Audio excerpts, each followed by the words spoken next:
Laura Cito, como está você? Olá, Mauro. Deixa eu arrumar aqui um pouquinho minha tela. Olá, quem está nos acompanhando, né?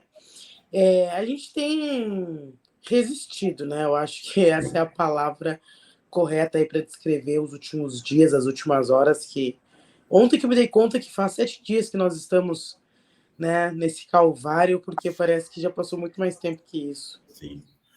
Ô, Laura, antes da gente conversar, nós vamos seguir até as 10 da manhã contigo. Essa é uma alegria, essa conversa. Que camiseta é essa? Lute como Uma garota negra.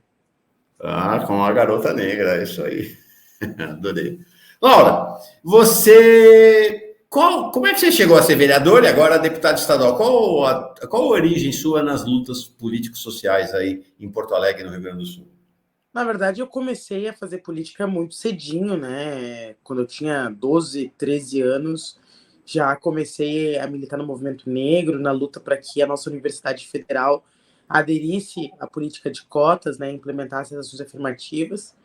E desde lá iniciei nesse tema e segui militando. Fui do movimento estudantil aqui, fui do Grêmio do Julinho, que é uma escola bastante tradicional aqui na luta política, presidi o Grêmio. Fui da UBS, da Uni, né? Então sempre tive assim uma atuação muito forte, especialmente no movimento estudantil, né? E no movimento negro. Legal. E aí, enfim, depois em 2020 concorri a vereadora, né? Tivemos aquela grata alegria de eleger a primeira bancada negra de Porto Alegre, né? E em 2022 ficou muito nítido, acho que para todos nós seria importante que nós travássemos essa disputa também a nível estadual para fazer um debate também de Rio Grande do Sul, e tivemos a alegria de elegermos vários de nós para a Assembleia, para a Câmara Federal, então foi bem bacana. E hoje vocês compõem uma bancada negra relevante na Assembleia Legislativa, né? Já tinham composto na Câmara e agora na Assembleia Legislativa também, né? Isso, somos 3 deputados, né? Eu e a deputada Bruna Rodrigues e o deputado Matheus. E, assim, muito histórico, né? O Rio Grande do Sul nunca tinha eleito uma mulher negra, né, deputada. Então, pela primeira vez em 2022, nós elegemos várias mulheres negras deputadas estaduais e federais, né? Então, somos eleitas 2 estaduais, 3 federais, né? Então, isso é bem relevante. Legal. Falaram que o som da Laura, da deputada Laura Cito, estava baixo, eu já aumentei aqui, já deu uma melhorada. O Edgar Pitino já disse que melhorou. E aí você teve uma época que eu falava, queria conversar com a Laura, mas não dava para conversar, estava de licença maternidade, não foi? Sim. Foi, você estava vereadora ou deputada já? Com vereadora, não, né? Vereadora. Eu fiz toda a campanha da pandemia, quase ganhando o bebê. Minha mãe, minha sogra enlouquecida no meio da pandemia, o risco que é. Né, mas deu tudo certo. Pedro veio com muita saúde, né? Para nos alegrar. Pedro. Ah, eu tenho um Pedro também. Que idade ele está agora? 3. Fez 3 agora. Ah, tá bom. Meu Pedro está com 34, um pouquinho mais velho. Pedro é sempre alegria, é sempre animado, agitado. É legal. É isso aí. Laura, bom, já há uma semana atrás, dia 2, logo ali nos primeiros momentos da crise decorrente das inundações, você denunciou o Eduardo Leite e passou, pelo que eu entendi, passou a ser combatida por ele e pela bancada, pela direita aí no Rio Grande do Sul, mostrando com um documento oficial do próprio governo que o Eduardo Leite tinha simplesmente liquidado com a Defesa Civil do Estado, dedicado, está aqui, esse documento é o documento do orçamento do Estado, dedicado R$50 mil, ou seja, zero na prática para um orçamento público de um Estado como o Rio Grande do Sul, para a Defesa Civil. Como é que foi essa sua primeira batalha, logo no início do sofrimento do povo gaúcho com as inundações de agora? Na verdade, essa é uma discussão que a gente vem fazendo já há muitos meses aqui, né? Então, em 2023, nós tivemos em setembro, né, o advento das cheias no Vale do Taquari. Desde lá, nós já vamos travando esse debate, que é um debate que fala sobre o Rio Grande do Sul, mas fala muito sobre o Brasil. Né? 64% das defesas civis no Brasil, elas são um cabide ali para colocar alguém e pronto, especialmente nos municípios, né? Então, não é um tema tratado de maneira séria, digamos assim, pelos nossos municípios. Então, a gente vem, e tampouco pelos nossos estados. Então, a gente já veio desde aquele momento mostrando, olha, nós temos aí né, nós não podemos aderir ao negacionismo climático, nós temos uma necessidade de criarmos territórios resilientes, e para isso é necessário investimento público.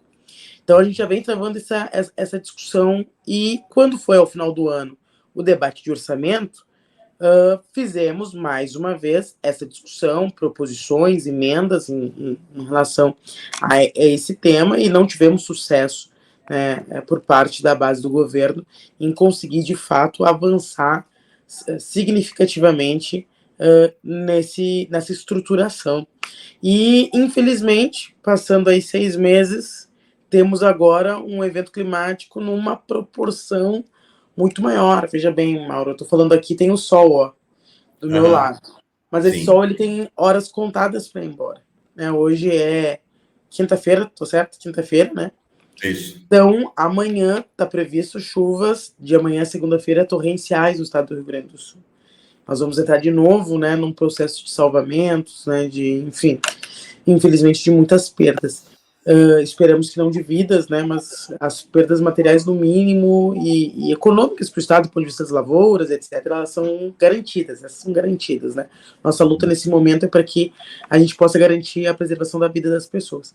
Então, isso demonstra, né, de que a opção do governo do Estado de não fazer um debate sério, né, em relação a esse tema, ele tem um efeito muito maior ao orçamento do Estado, inclusive, do que a falta de investimento. Isso significa que se nós tivéssemos investido, teria sido tudo tranquilo? Não, provavelmente não, com certeza. A proporção foi muito grande, então não tem como deter, né, o que nós temos de desarranjo, digamos assim, mas nós temos como nos prevenir, né, nós temos como mitigar os impactos. Isso precisa de organização, elaboração e investimento público. Sim.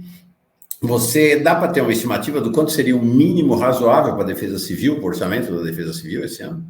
Eu não tenho esse estudo para te dizer aqui agora, cravar um número, né? Tá bom, legal. Laura, antes da gente prosseguir para falar dos temas macro, eu queria te perguntar, o que está sendo sua vida, né, como mulher, mãe, mas como parlamentar, desde o início desse calvário gaúcho com as inundações e enchentes? Como é que está seu cotidiano desde final da outra semana, nos últimos 10 dias, praticamente, né? Na verdade, acho que a minha vida como cidadã, porque eu sou moradora de um dos bairros atingidos aqui, bairro Serandina, zona norte da cidade. Então, eu também estou desalojada, né? Meu bairro está totalmente submerso. Estou alojada, né, na casa da minha sogra, que fica próximo, assim, e eu e mais vários vizinhos. Enfim, a gente tem sido cada dia um dia, digamos assim, né? Muitas coisas acontecendo, digamos que nós estamos aqui falando do início da tormenta, mas porque seguem salvando pessoas ainda aqui em Porto Alegre. Muitas pessoas quiseram ficar para trás, e apesar da água estar baixando na régua do Guaíba, em alguns bairros a água está subindo, né? Nesses bairros. Então, muitas pessoas que não quiseram sair de casa no primeiro momento foram se obrigando a agora ter que sair das suas casas, né? Então, eu estava ouvindo a primeira parte aqui do programa, vocês fazendo análise sobre os jornais, eu me dei conta que eu não consegui ver nem ler a maioria dessas coisas, né? Claro que a assessoria vai me subsidiando, participei de diversas reuniões com o governador, com o ministro, com o presidente da República, enfim, né? Mas a gente não consegue ter essa dimensão do todo, porque nós ainda estamos vivenciando a história, digamos assim, né? Então, as primeiras horas, na quarta e na quinta, e um pouco da sexta ainda, eu fiquei sem internet, porque como encheu o bairro, o sinal da internet ele cai, né? E fiquei diretamente junto com os meus vizinhos, salvando outros vizinhos, porque aqui em Porto Alegre nós temos uma total falência do poder público. Se a gente fala dos problemas do leite, eu sou uma deputada estadual de oposição, inclusive ao governador, faço um debate muito sério sobre os limites, né, daquilo que ele tem se proposto e dos equívocos das suas ações. Mas em Porto Alegre nós não temos, não temos nem mais os limites, porque nós não temos mais as ações, não temos coordenação dos trabalhos, não temos nada, é muito mais caótico, né? É uma ausência em 100% do poder público. Então, isso tem tornado aqui as ações de solidariedade, as mobilizações, né, o essencial para que nós não tivéssemos tido mortes, né? Imagina, o meu bairro é um dos maiores bairros da cidade, se não maior, inclusive, né? Hoje, oficialmente, tem 50 mil pessoas, mas moram 90 mil pessoas nesse bairro. Uhum. Ele está majoritariamente submerso, como foi possível ver nas imagens pela internet, né? Se nós não tivéssemos um grupo, né, desde o início, ali, movimentando e chamando as pessoas a saírem de suas casas, nós teríamos tido muitas mortes, porque a água subiu muito rápido e nós não tínhamos nada de prevenção do município, retirando as pessoas, né? Acho que depois de umas 30 horas de salvamento, nós conseguimos ter um caminhão do Exército, né, com profissionais especializados aí ajudando a remoção das pessoas, porque a água já estava no topo das casas. Nós falamos do Eduardo Leite, mas realmente o que é mais impressionante é esse prefeito. Você digladiou, vamos dizer assim, com este prefeito ainda na condição de vereadora, né, que é o Sebastião Melo, que é um prefeito de extrema direita, né, bolsonarista, fascista, é um negócio assim, é um misto de incompetência com negacionismo.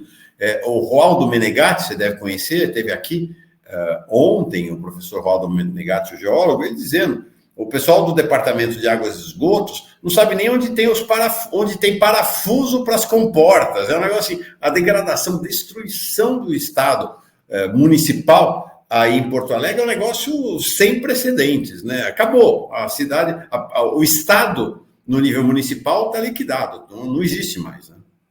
Exatamente, a falência de uma visão liberal, né, de desenvolvimento, de gestão da máquina pública, né? Então nós temos 20 anos, digamos assim, de um projeto que impera essa visão, mas que nos últimos 8 anos teve um aprofundamento muito grande, por tudo que nós vemos no Brasil nesse período, né? Que também se tornou um ambiente mais permissivo, digamos assim, para que uma agenda ultraliberal, né, ela se estabelecesse desmontando a máquina pública. E esses setores, eles tentam fazer de Porto Alegre, de certa forma, um case dessa sua visão, né? Eu estou aqui que é o Fora da Liberdade, né? O Soft Summit, enfim, né? Eles tentam fazer e vendem isso, né? Porto Alegre como um centro do pensamento liberal, como já foi o centro do pensamento democrático e popular, eles tentam, como um contraponto, fazer um centro do pensamento liberal. Isso chegou num limite, porque a liquidação da máquina pública, ela impossibilita que o Estado dê qualquer nível de resposta a qualquer nível de crise. Essa minha frase aqui talvez seja a síntese do que foi esses 4 anos de governo Melo, né? Eu, além de parlamentar, né, sou servidora de carreira do município. Então, também como servidora do município, né, vi durante a gestão passada, a gestão do Marquesan, o aprofundamento dessa agenda de desmonte, né? Então, as terceirizações, né? Veja bem, às vezes a gente fala terceirização a frio, tu ainda pensa que um serviço foi substituído pela mão de obra privada. É isso, mas não só isso. Significa também que serviços deixam de existir. Uhum. Né? Então, não só tu tem a transposição, digamos assim, para um serviço precário, como coisas deixam de existir nesse meio do caminho, né? Então, o departamento de esgoto, o departamento pluvial, né, o DEP, é a maior demonstração disso, né? Então, tu acabou com o departamento, tu terceirizou alguns serviços, mas boa parte daquilo que era feito, né, vira rarefeito. Então, isso é muito, muito, muito, muito, muito duro e muito difícil de explicar para a massa da população que sente a ausência do serviço, mas não compreende na totalidade, né, o que significa esses processos. Né? Eu estou conversando com a deputada estadual Laura Cito, do PT do Rio Grande do Sul, sobre essa tragédia da natureza, mas com mãos humanas, em geral, pelo sistema capitalista, pela crise climática do planeta, mas com contribuições muito relevantes feitas pelas lideranças da direita e extrema-direita, e mais o agronegócio, e mais essa turma toda da grana, né, aí no Rio Grande do Sul. Laura, a Assembleia Legislativa está funcionando nessas últimas 2 semanas? Não, porque a gente está na região centro aqui, que não tem água, né? Então, a Assembleia está remota, né? Ela tá funcionando, digamos assim, eu falei do prédio, né? Tá todo mundo na ativa, funcionando, todo mundo trabalhando muito, né? De todas as posições políticas, tá todo mundo imerso, né, em auxiliar nesse momento nos resgates, nos encaminhamentos, nas discussões, né?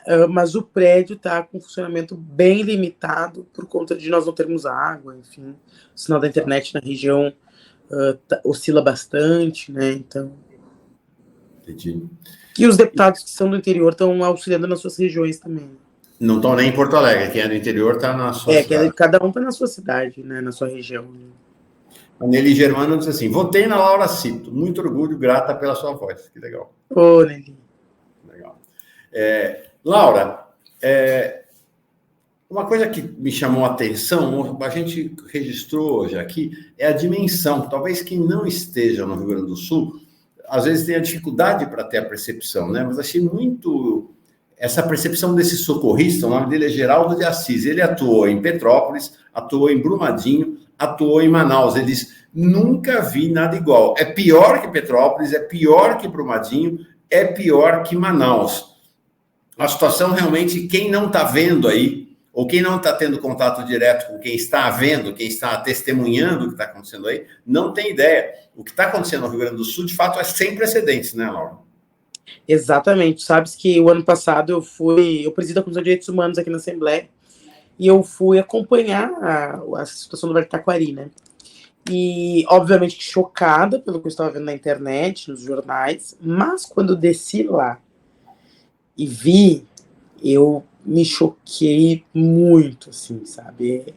Uma tsunami, né? O rio subir 34 metros e passar por cima de toda a cidade, assim, é loucura.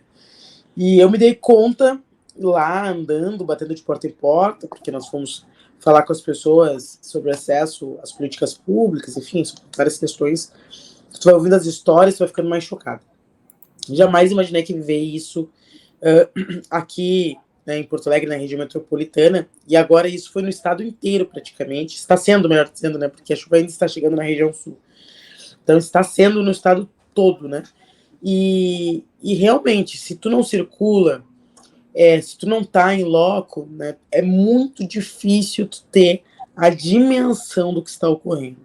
Todo mundo aqui observou muito Canoas, que é uma cidade aqui do lado de Porto Alegre, que teve cenas muito comoventes, né, dos resgates, os cordões humanos, porque ele se formou uma corrente, né, tinha uma correnteza, a cheia, então precisaram ficar com braços dados, os jet skis não davam conta, etc. Então, metade da cidade submersa, então teve cenas bastante chocantes. Mas do lado, nós temos uma cidade, Eldorado do Sul, que não deu tempo de ter cenas. Nossa. Porque ela está 100% submersa. 100% submersa. Quem sobreviveu foi para a rodovia e ficou lá até ontem, tentando ser resgatado. Muitas horas e horas, as pessoas na rodovia, sem água, sem luz, sem comida. Então, assim, é uma dimensão que é difícil dizer. Nós temos no Rio Grande do Sul 497 municípios. 425 municípios foram, de alguma forma, afetados pela chuva. Então, municípios completamente destruídos, né? Completamente destruídos. Claro. Tu pensa nos municípios do Vale do Taquari, que já tinham sofrido 2 cheias ano passado. Agora sofreram a 3ª cheia. Eu vi um vídeo de Cruzeiro do Sul, né? Nada, assim, só terra. Só terra, assim, sem nada. Então, assim, como tu vai reconstruir? Quem já tinha pego investimento do governo federal para reconstruir suas casas, seus negócios no ano passado, como é que vai ser para entrar agora de novo? Né? Então, tem várias questões que, obviamente, os governos estão batendo cabeça aí para conseguir ofertar respostas, mas que não são simples, né? Eu sei que nós, como cidadãos e cidadãs, a gente quer respostas rápidas e para ontem enfim, mas não é simples, não é simples, né? Um volume de recursos, não é simples fazer com que todo mundo acesse, né? É complexo. Não, e esse cenário, nós estamos com 100 ou 102 mortos contados ontem à noite, mas tem 130 desaparecidos, e quanto mais o tempo passa, a chance desses desaparecidos reaparecerem vai diminuindo. Vai diminuindo. Então, está falando já numa hipótese de mais de 200 pessoas mortas, e o pessoal está falando o seguinte: a hora que a água baixar, o que nós vamos ver de cadáver nas casas, né, nos quintais, nos prédios, nas garagens dos prédios, é uma coisa que ainda não se tem dimensão, né, Norma? Tem muita subnotificação, porque está todo mundo concentrado em salvar, né? Então, tu ainda não consegue ter todos os registros. Tem muita fake news também, né? O ramo da fake news tem rolado, assim, numa proporção absurda. Então, vi milhares de corpos, contei 70 corpos em tal bairro. Aí tu vai lá, por exemplo, tu viu? Não, eu não vi. O fulaninho que veio de lá viu. Então, isso tá rolando, assim, muito, né? Eu não tenho nenhuma dúvida, quando a água baixar, nós vamos encontrar corpos, além desse cálculo, né? Óbvio. Até porque alguns bairros foi muito rápido. Canoas, eu acho que, e Eldorado foi muito rápido, assim, né? Desses aqui mais perto.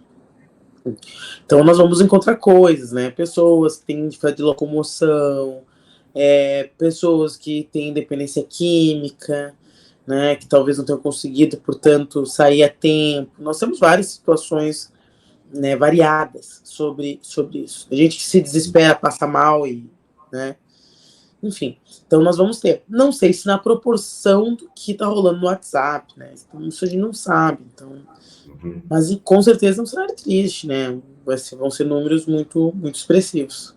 Você falou das fake news. Aqui no Sudeste e no resto do país, estão muito fortes essas fake news, né, desses Pablo Marçal da vida, dizendo que o exército não está atuando, dizendo que os caminhões estão sendo retidos nas estradas. Agora, ontem apareceu essa fake news de que a Anvisa não está liberando remédios para irem para aí. Aí, em Porto Alegre, especificamente no Rio Grande do Sul, esse tipo de fake news circula com a mesma intensidade nesse momento, não? Eu acredito que com mais intensidade daí, né, que é o público-alvo das fake news, mas assim, como posso explicar para vocês que eu me preocupo muito com isso, né? Quando tu tá imerso e desorientado, porque tu fica sem casa, tu fica desorientado, né? Então, ou tu tá com uma casa cheia de pessoas, tu fica desorientado, ou tu tá num abrigo, tu fica desorientado. E tu recebendo um monte de fake news, tu meio que acredita em tudo que tu escuta. O que torna ainda mais perversa as fake news. Primeiro, eles gastarem dinheiro e energia disseminando mentira e ódio, ao invés de atuar, né, de fato, para salvar as pessoas. Então, primeiro isso, né? Se essa energia estiver sendo gasta para algo efetivo, né, seria muito melhor. E segundo, que as pessoas não conseguem aferir. Então, eu passei muitas horas sem conseguir conexão com a internet direito. Então, quando eu recebi a conexão e vi uma informação assim, dada, nossa, é isso? Tu acredita naquilo? E se vem, como a gente teve fake news de Folha de São Paulo, de órgãos, de sites, de veículos de comunicação, que tem alguma credibilidade, digamos assim, realmente tu não vai ir checar, né? Tu vai acreditar naquilo. Então, é muito triste o conjunto de fake news que vem rolando, né? Muito triste. Por exemplo, tu começa a demorar para acreditar nas coisas. Então, o tema dos abusos sexuais, que inclusive resultaram em prisões aí nas últimas horas, em abrigos, primeiro relato que me chegou, eu fiquei, mas será que é verdade? Será que não é fake news? Né? E aí tu começa a ir atrás das pessoas, né, para tu checar a informação e avisar a polícia e avisar os órgãos, e, enfim, né? Então, é tudo muito rápido e tudo com muita informação ao mesmo tempo. Né? Isso. Até ontem te mandei mensagens, né, sobre isso. Anteontem, final da tarde, começo da noite, houve uma reunião da ministra das Mulheres, a Cida Gonçalves, com movimentos femininos, feministas aí de Porto Alegre. Disse que, inclusive, tinha várias assessoras de deputadas federais e estaduais participando da reunião, com os primeiros relatos. Olha, é o que você falou, a velocidade. Isso foi anteontem à noite.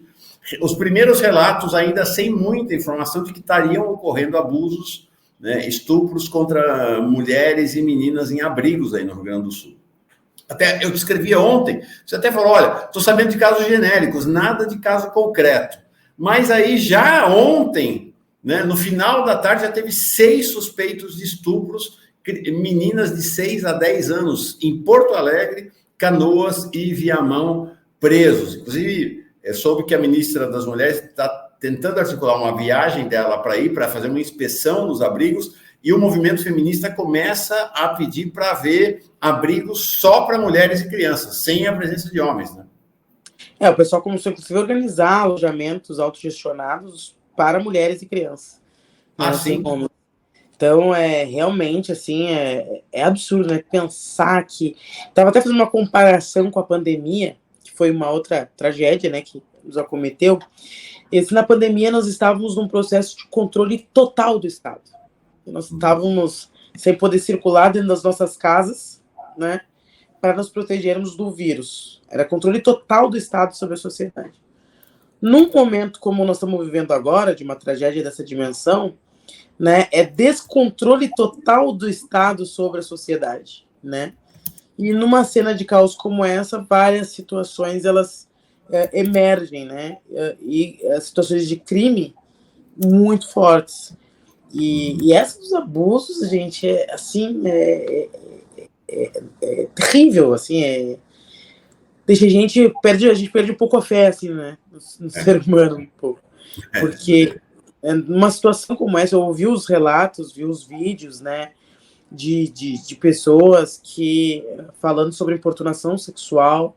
Então, além, né, desses 6, tem vários relatos, né, de pessoas transando perto de crianças nos abrigos, né?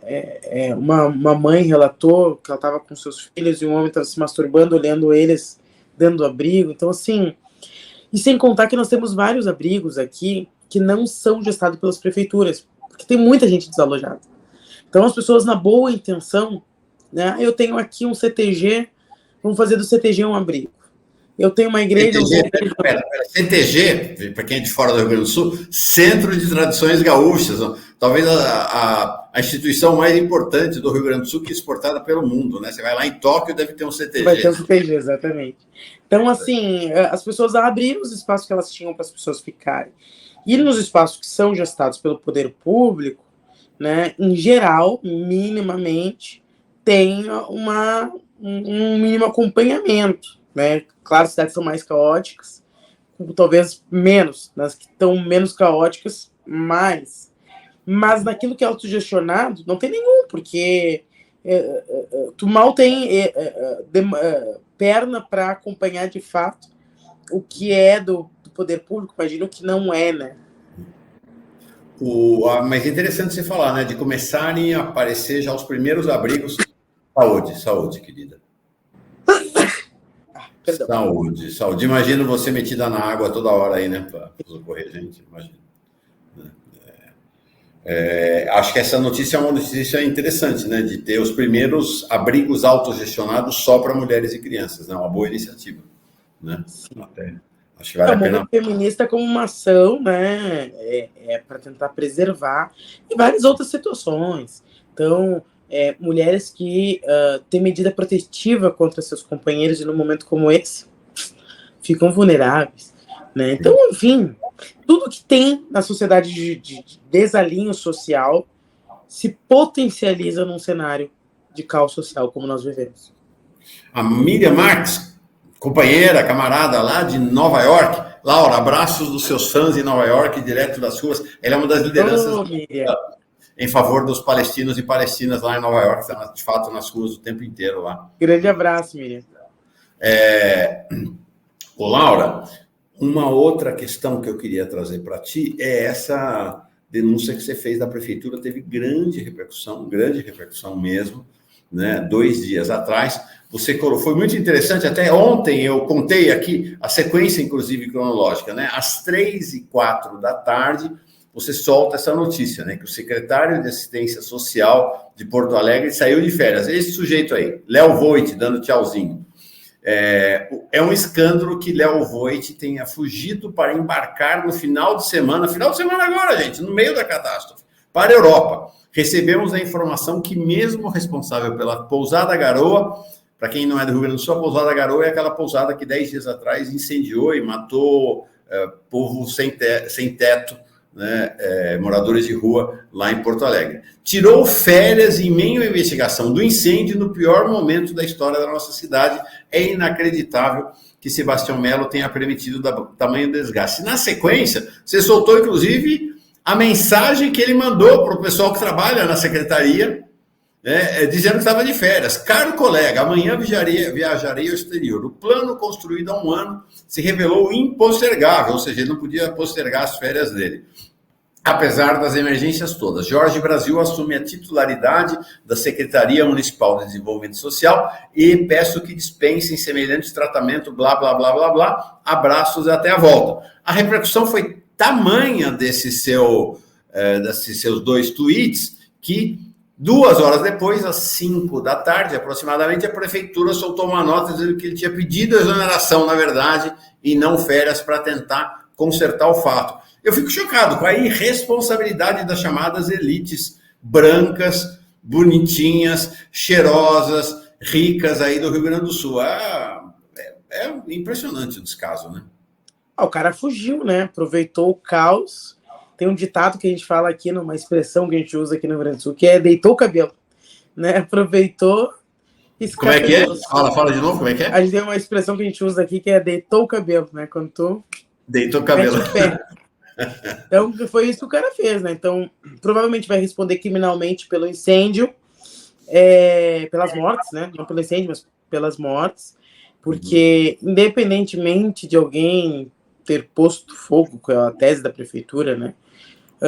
Em alguma coisa lá, e esse fogo tenha se propagado, o fato é que nós fomos em loco, né, nas pousadas Garoa e mostramos as condições de habitação das pousadas, nem para chamar de pousada aqui.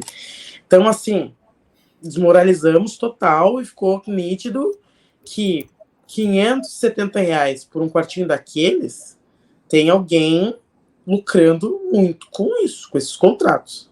Então, ficou, né, encrespou pro lado dele. E aí, em meio ao caos, onde a assistência social é uma das áreas estratégicas, porque tu vai lá, salva a pessoa. Depois que salvou a pessoa, ela passa a ser responsabilidade da assistência social, que é quem vai ter que dar o abrigo, a comida, a roupa, o acolhimento, encaminhar para os programas sociais, para que a pessoa possa reorganizar a sua vida. Toda a outra parte é com a assistência social, né? Tem a parte de infraestrutura, que é com os governos da União, do Estado, mas, né, essa parte, esse meio, né, digamos assim, que é muito importante, ele é com a assistência social. E nesse meio do caminho, o cara pega e vai para a Europa, e ainda, segundo relatos, reuniu sua equipe, e na reunião disse que estava muito feliz que, em meio a tudo que estava acontecendo, ele ia conseguir manter sua viagem de casamento, de comemoração da missão de casamento, né? Parece que é loucura, mas é malandragem, né? Nós não podemos achar que é loucura. Essa é uma rede de pousadas Garoa, como se chama em Porto Alegre, é um convênio, não é isso? Da prefeitura com essa rede de pousadas para abrigar moradores de rua. Então, dia 26 de abril, teve um incêndio em uma delas, lá na Avenida Farrapos, morreram nada menos que 10 pessoas, né, Laura? 10 pessoas. 10 pessoas. Eu estive lá, nossa, gente, assim, terrível, sabe? Terrível. Então, não eram relatos novos. Nós, quando estávamos como vereadores, nós já tínhamos feito diversas denúncias, audiências públicas em relação aos serviços prestados por essa pousada, sobre as condições, a falta de limpeza, a violência no tratamento das pessoas, várias. Então, não é novo, mas acontece que, obviamente, um incêndio e 10 mortes, né, escracha o problema, né, para a sociedade, que a partir disso tem que se posicionar sobre ele. Como é um serviço ofertado para pessoas invisíveis, porque a sociedade ignora pessoas em situação de rua, né, a sociedade não os contabiliza como sujeitos detentores de direitos, né,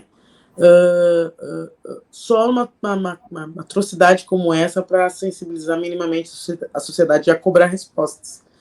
Tanto que o secretário, antes de fugir, se sentiu à vontade para ir num jornal aqui um telejornal de grande repercussão aqui local, dizer, quem está cobrando isso aí que é o quê? Que é serviço de hotelaria para essa que ninguém quer tratar. Então ele falou isso ao vivo, né? Um grande veículo aqui do Estado. Tempos terríveis, né? Tempos terríveis, Laura. Você observou isso? A gente vê esta ofensiva, né? São as fake news, é a disfarçatez. Hoje cedo, nossa manchete, inclusive, é essa, né? Ao mesmo tempo em que tem a tragédia no Rio Grande do Sul, tem 28 projetos de lei, 25 projetos de lei, 3 PECs tramitando no Congresso Nacional para destruir o meio ambiente do país, para replicar o que está acontecendo no Rio Grande do Sul no país inteiro, né? Na cara dura. E lideradas por quem? Das 28, 14 são do PL, de Bolsonaro, e 7 do PP, do Lira.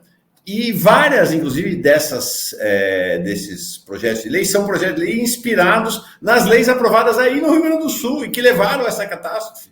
E aí estão replicando em nível nacional. É chocante. A agenda do agro, ela é uma agenda que corrobora com uma visão estilo Elon Musk, né? Do planeta. Vamos consumir, lucrar tudo que pudermos e depois salve-se quem tem dinheiro, né? Então, é mais ou menos isso, e a gente sente isso de maneira aqui no Rio Grande do Sul muito dura, né? A monocultura da soja, os desarranjos climáticos que fazem com que nós tenhamos passado 3 anos consecutivos estiagem, e aí entremos direto em cheias. 880. Minha primeira agenda de viagem como deputada no Rio Grande do Sul foi indo acompanhar a primeira vinda de ministros. Isso era ainda início de fevereiro, né? Em Ulha Negra, que é a fronteira com o Uruguai, por conta da estiagem. E as cenas que eu vi lá eram cenas que nos lembram o semiárido nordestino. Gado magríssimo, a terra virando pedra de tão seca, né? As pessoas sem água, enfim. Então, fomos vivendo isso, né? E logo na sequência, vivemos, no final, isso foi em fevereiro, e em setembro, a cheia do Vale do Taquari, e agora em abril, a cheia do estado inteiro, né? Então, não tem como nós dizermos que isso não tem uma relação direta, né, obviamente, com a nossa, com o nosso modelo de desenvolvimento econômico do estado, mas do país, né? Que nesse período não consegue executar uma agenda de transição ecológica, não consegue inverter, né? O poder do agroeconômico e político é muito forte, né? E a gente tem muita dificuldade aí de contrapor, né? De conseguir contrapor, não só inverter, né, essa lógica. Sim, contrapor um outro projeto, né? A gente vê a dificuldade do governo Lula, né? O próprio governo Lula com muita dificuldade de fato, apresentar outro projeto para a sociedade, né? A gente vê o namoro, né? A gente vê o ministro da Agricultura, que na verdade é o ministro do agronegócio, né? Com muito mais força do que a ministra do Meio Ambiente, a Marina Silva, ou o ministro do Desenvolvimento Agrário, né? O Paulo Teixeira. Então, é um cenário complexo.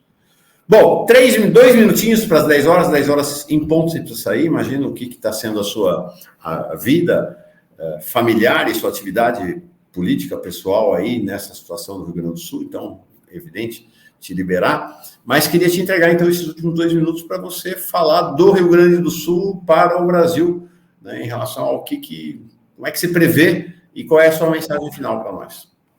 Então, né, previsão é difícil porque nós ainda estamos vivenciando tudo isso, né? Mas eu queria deixar aqui como mensagem, gente, em meio às cheias, a gente vê as cenas terríveis, muita gente quer doar e não sabe o que, né? Mas a coisa mais emergencial que nós estamos precisando aqui é de água potável. Tá. Chegar à água potável tem sido um grande desafio. Ontem a primeira-dama, Janja, veio junto com ministros, né, trazendo 200 purificadores de água atrás de uma campanha que foi feita nas redes por artistas, como Felipe Neto. E nós continuamos em campanha para trazer mais purificadores para o Rio Grande do Sul, uns de menores portes, que nós também possamos colocar em áreas mais isoladas e que tem problemas crônicos com acesso à água potável, e que esses problemas crônicos vão piorar, como comunidades indígenas, quilombolas, né? Então, nós estamos aí com a chave Pix, que é aguapotávelrs@gmail.com, né? Na perspectiva de que nós possamos trazer mais purificadores. Agora, as cheias, a previsão de cheia é na região sul do estado, que é uma região... A metade sul do estado é a metade mais pobre do estado, é a região onde nós temos muitos espaços, né, de pequena agricultura, é a região onde nós temos o maior número de quilombos, né, concentrados, né? Então, também lá será... A desigualdade também aprofundará, digamos assim, os impactos da chuva. Então, nós já estamos atentos a isso e nos organizando para atuar, né, junto ao poder público nessas localidades. E, obviamente, que as doações são muito importantes, né? O governo do Rio Grande do Sul liberou um Pix aí, que já arrecadou 70 milhões de reais, e eles não estão usando um centavo desse valor, que é gestado não pelo governo, mas pela iniciativa privada, para o salvamento das pessoas. Eles estão dizendo que esse dinheiro é para reconstrução. Só que as pessoas precisam estarem vivas para poderem reconstruir o Não, eu vi o levantamento, esse Pix picareta aí do governo do estado do Rio Grande do Sul, a gente tem denunciado aqui, né? É um Pix que é de uma associação de bancos clandestina, não tem site, não tem diretoria, não tem nada, um negócio estranhíssimo. Ele já tinha usado esse Pix lá nas inundações do Vale do Taquari. Eu fui ver ontem um levantamento, todo o dinheiro foi para empresários. O dinheiro do Pix lá no Vale do Taquari não foi para reconstruir casa das pessoas, não, só para empresários. E agora, o negócio estava indo do jeito que eles queriam. Aí agora, dia 5, só dia 5 é que ele instituiu um comitê gestor, porque a coisa estava virando um escândalo, né? O pessoal só descobriu dia 6 ou 7, que era a associação de bancos que estava, porque ele deixou escapar numa coletiva. Numa entrevista, pois é. Agora, vamos falar desse Pix que funciona. Água potável, como é que é? aguapotávelrs@gmail.com. É um Pix para poder trazer aí para o Rio Grande do Sul mais purificadores de água. Transformam 1.000 litros de água não potável em água potável por hora. Aí para que nós possamos instalar em regiões afetadas. Então, coloquei aqui, vou colocar no chat também, para você, se quiser, vai nessa. Né? Quem é o comitê gestor desse Água Potável RS? Então, é a Água Camelo, né, que é como se diz, a fornecedor disso, né? E nós estamos aí organizando um conjunto de ativistas sociais, né? Não temos um comitê gestor. A ideia é que nós consigamos comprar 50 purificadores, né, com essa vaquinha, e que eles venham até com a FAB, né? E aí, a partir disso, chegando aqui no centro, ele é distribuído nessa mesma lógica dos que a primeira-dama trouxe.